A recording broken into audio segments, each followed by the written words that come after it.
Ma pakun, et bioloogias räägiti, aga nagu hilisematel aastatel ma pole küll kuulnud seda teinud. Õpetaja üritas võimalikult nagu kiiresti üle minna, et seda tõesti, see ei olnud õige käsitleminegi. See oli pigem, et jah, sellised äärmuslikud asjad on olemas ja siis läks minema.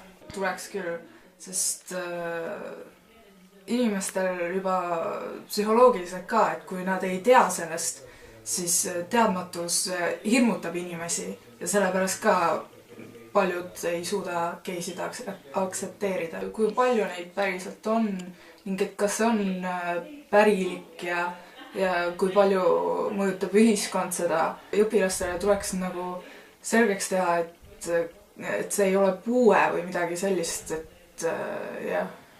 No peaks ikka olema kohustuslik. Nagu on ka geneetika ja kõik muud asjad on kohustuslikud, et nagu paljunemine ja kõik see, et seal hulgas võiks olla ka need seksuaalvähemused bioloogias. No näiteks minu sõprusringkonnaski paljud mehed on homofoobid. Nad üldse ei talu homosid. Osad on isegi nõus minema vägivaldseks nende suhted, et see on väga kole.